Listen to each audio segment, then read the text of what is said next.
Hello दोस्तों, this is tell Gary. आइए दोस्तों हम स्टडी करते हैं बैंक निफ्टी की। सबसे पहले हम देखते हैं डेली टाइम फ्रेम पे।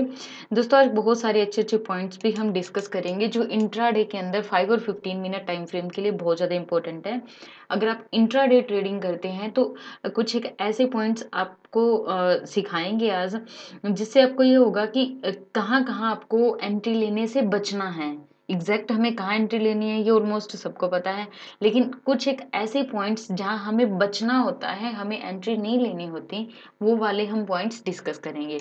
तो सबसे पहले हम देखते हैं डेली टाइम फ्रेम पे। देखिए कल कैंडल डाउन में यहाँ बनी थी एंड आज जो कैंडल बनी है ये काफी छोटी कैंडल बनी है। एंड यहाँ क्या है, ये आज की जो कैंडल है ये ट्रेंड रिवर्स का साइन शो हो रहा है यहाँ पे हमें कि अब ट्रेंड अप साइड में हो सकता है इस सिग्नल कैंडल से। एंड अगर हम हैमर वेरिएशंस देखते हैं उसके अंदर हमें पता चलता है कि हैमर कैंडल का एक टाइप है। अब इसे हम ड्रैगन फ्लाई भी बोल सकते हैं, बट मेन चीज ये है कि एक सिग्नल कैंडल है जो कि ट्रेंड चेंज होने का साइन दे रही है। और ये एक्टिव कब होगी? जब प्रीवियस कैंडल का हाई ब्रेक हो जाएगा। प्रीवियस कैंडल का जो अपना हाई है 38,920 929 है, मीन्स ये वाला हाई ब्रेक होगा, तब ये सिग्नल कैंडल एक्टिव हो जाएगी एंड अप साइड में हमें एक अच्छा मूव मिल जाएगा। अब कहाँ से ये वापिस हुआ है ये पॉइंट भी हम नोट कर लेते हैं। कल भी हमने इसको हाईलाइट किया था कि यहाँ पे इसने रेजिस्टेंस के रूप में काम किया, सपोर्ट के रूप में यहाँ पे इसने काम किया है। तो अब ये यहाँ पे रिवर्स हो सकता है। क्या क्या कंडीशंस रहेंगी उसको डिस्कस करने के लिए हम चलते हैं पहले 1 घंटे के टाइम फ्रेम पे। 1 घंटे के टाइम फ्रेम पे हमने जो पहले एक ट्रेंड लाइन देखा था उसी ट्रेंड लाइन को हम फिर से ड्रॉ करेंगे।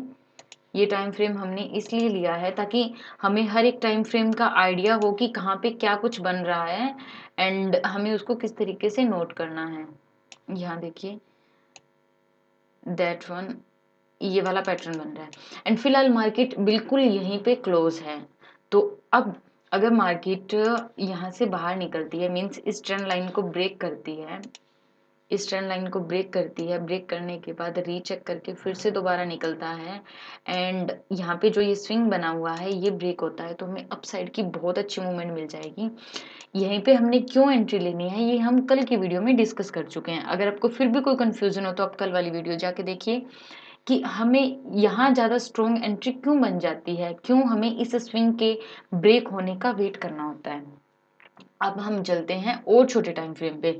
यहाँ देखिए क्या यहाँ पे कोई और ट्रेंड लाइन आ रही है जो हमें पकड़नी ज़रूरी है, या कोई ऐसी हॉरिजॉन्टल लाइन आ रही हो जो हमारे लिए इम्पोर्टेंट हो।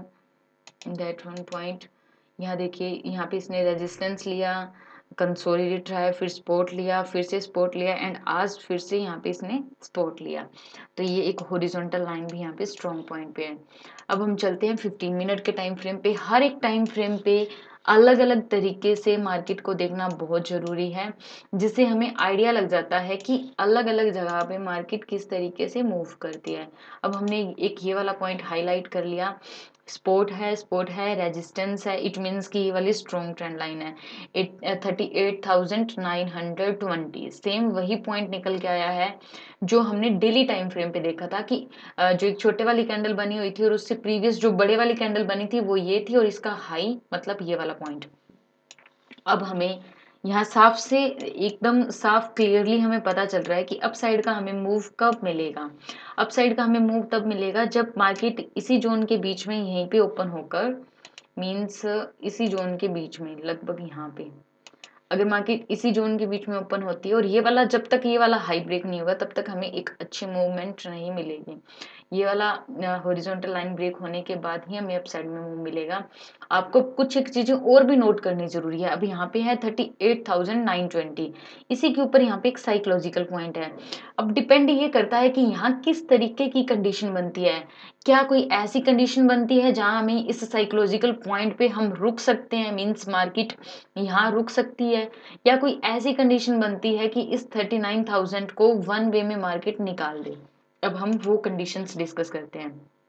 देखिए मार्केट इसी जोन के बीच में ओपन होती है, काफी लंबा कंसोलिडेट रहता है, फिर निकलता है, तो देखिए वन वे में निकल जाएगा।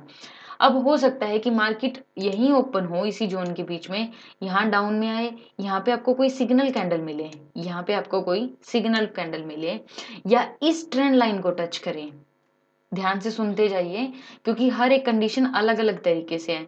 ओपन हो, इस ट्रेंड लाइन को टच करे, फिर अप निकले और यहाँ पे अगर हमें कोई सिग्नल कैंडल मिलती है तब हमारा ये फर्स्ट टारगेट के रूप में निकल के आ जाएगा।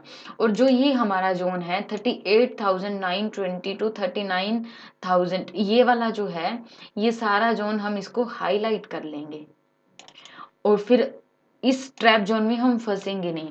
तो मेन चीज ये है कि कंडीशंस फाइनल करती हैं कि हमारा एंट्री पॉइंट क्या रहेगा, बट हमें उस हर एक कंडीशन के लिए प्रिपेयर रहना है। अब और अच्छे से हम इसको देखते हैं। ये तो हमने डिस्कस किया है अपसाइड के लिए।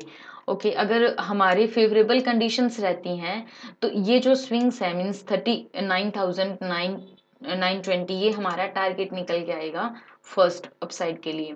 एंड ऐसा भी हो सकता है कि मार्केट डाउन साइड में मूव करे। तो अगर डाउन साइड में आती है मार्केट, जो कि थोड़े से कम चांसेस है, but we are prepare for both side, down की तरफ आता है तो ये प्रीवियस डे की क्लोजिंग, आज का लो, अब हम इसको हाईलाइट कर लेते हैं 38,600, फिर ये हमारा डाउन की तरफ में हमारा फर्स्ट टारगेट निकल के आएगा। टारगेट्स मींस स्विंग, जो स्विंग है वो हमारे टारगेट निकल के आएंगे। तो मार्केट किस जोन में ओपन होगी उसको समझना और टारगेट डिसाइड करना वो हमने डिस्कस कर लिया। अभी हमारे दो काम और रहते हैं। फर्स्ट, हम कुछ एक ऐसी कॉमन कंडीशंस डिस्कस करेंगे जिनके ऊपर हमें काम करना ज़रूरी है कि अगर उनमें से कोई भी एक कंडीशन फेवरेबल होती है तो हमें किस तरीके से एंट्री लेनी है। एंड सेकंड, हम ऐसी कंडीशंस डिस्कस करेंगे जिनसे हमें बचना है। तो आज का पहले यहाँ पे आप देख लीजिए कि आज का चार्ट किस तरीके से रहा है। मार्केट मॉर्निंग में कंसोलिडेट रही, यहाँ एक जोन बनाया, डाउन साइड की एक मूवमेंट दी, उसके बाद slow and study market up गया।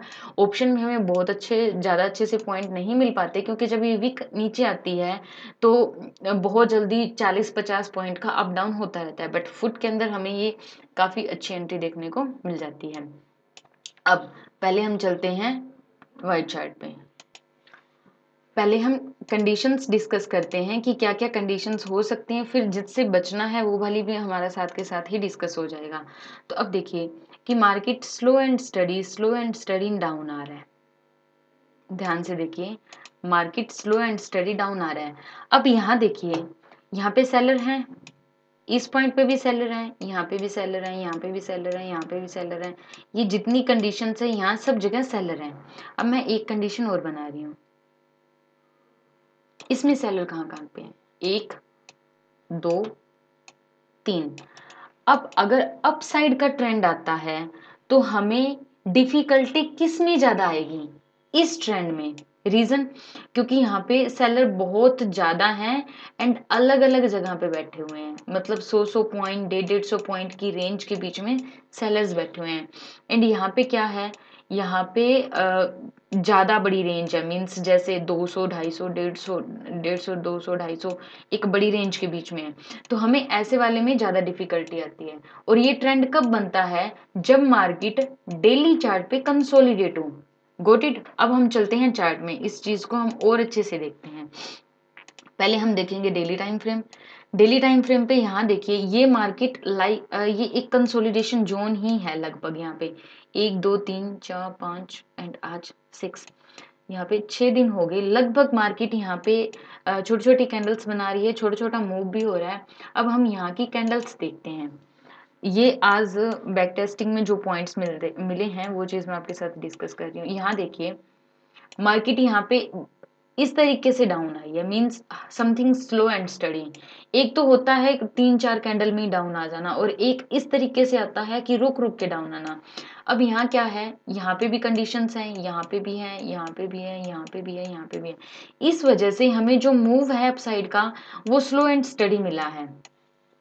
हर जगह ये कंडीशन फॉलो नहीं है, मैं फिर से कह रही हूँ, हर जगह ये कंडीशंस फॉलो नहीं है। आप अपनी बैक टेस्टिंग खुद करोगे जिसमें आपको फाइंड आउट होगा कि क्या क्या और चीज़ें इसके अंदर ऐड होनी है या लेस होनी है। यहाँ पे भी देखिए कहाँ कहाँ पे सेलर हैं, यहाँ पे सेलर हैं, सेलर सेलर, एंड यहाँ पे बायर्स एक्टिव हुए। बायर्स एक्टिव तो हुए बट सेलर ज़्यादा थे, इस वजह से ज़्यादा अच्छा अप नहीं गया। जहाँ ज़्यादा भीड़ होती है उस चीज़ को निकालना मुश्किल हो जाता है। हमें अपोजिट साइड की जो प्रॉफिटेबल एंट्री होती है वो तब मिलती है जब दूसरी पार्टी के एसएल हिट हो। जैसे कि यहाँ पे एसएल हिट हुए तो हमें यहाँ से लेकर यहाँ तक का एक मूव मिल सकता है, यहाँ के एसएल हिट हुए तो यहाँ से लेकर यहाँ तक का एक मूव मिल सकता है। अब अगर ये कंसोलिडेशन कुछ इस तरीके से होता है, ये रेंज ब्रेक हुई, इट मीन्स कि सेलर जो यहाँ पे ज्यादा थे वो यहाँ आ गए, फिर यहाँ ज्यादा आ गए, तो यहाँ में एक मूव मिलने के लिए तैयार होता है। जैसे यहाँ देखिए, ये जो कंसोलिडेशन जोन था ये लगभग इस रेंज में था, ये वाली जो रेंज है, यहाँ पे सेलर ऐसे नहीं थे, ऐसे थे। अब जैसे ये वाले सारे सेलर्स यहाँ पे हटे, बायर्स एक्टिव हुए, तो यहाँ में एक अच्छा मूव देखने को मिला। मींस पोजीशंस कहाँ हैं, हम उसको किस तरीके से समझ पा रहे हैं।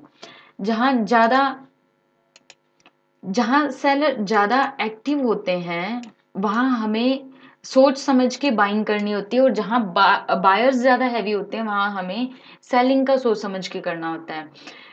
मेन बात ये है, जब जब स्विंग ब्रेक होगा तब तब हमें एंट्री मिलेगी। जब जब स्विंग ब्रेक नहीं होगा तब तक हम सिर्फ फंसेंगे, उसके अलावा और कुछ नहीं। अब यहाँ देखिए, यहाँ क्या है, एक कंसोलिडेशन जोन है। अब ये जो विक बाहर निकली हुई हैं, बहुत बार हमें ऐसा भी लगता है कि हमें यहाँ पे एंट्री ले लेनी चाहिए, बट यहाँ क्या है, यहाँ सारी भीड़ है, यहाँ पे भीड़ है, फिर यहाँ पे भीड़ है, एंड अगर ये वाला स्विंग ब्रेक होता है फिर यहाँ पे भीड़ है।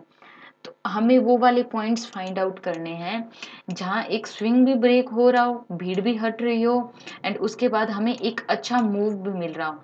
अब जैसे ये वाला डाउन ट्रेंड है, ये वाला डाउन ट्रेंड एंड अभी हमने जो लास्ट जो आज का हमारा चार्ट बना हुआ है, उन दोनों चार्ट्स में फर्क है। यहाँ का डाउन ट्रेंड अलग तरीके से है इसलिए मूव अच्छा आया, और आज का जो चार्ट था उसमें डाउन ट्रेंड अलग तरीके से था इसलिए मूव भी अलग तरीके से आया है। तो ये मैंने आपको एक हल्का हिंट दिया है कि चार्ट्स में बायर्स एंड सेलर का जो व्यू होता है उसको हम किस तरीके से स्टडी कर सकते हैं। हम इसी को कंटिन्यू रखेंगे एंड बायर्स एंड सेलर की साइकोलॉजी के पॉइंट्स को, उनकी पोजीशंस को और अच्छे से समझने के लिए कोशिश करेंगे। So thank you so much, God bless you, take care.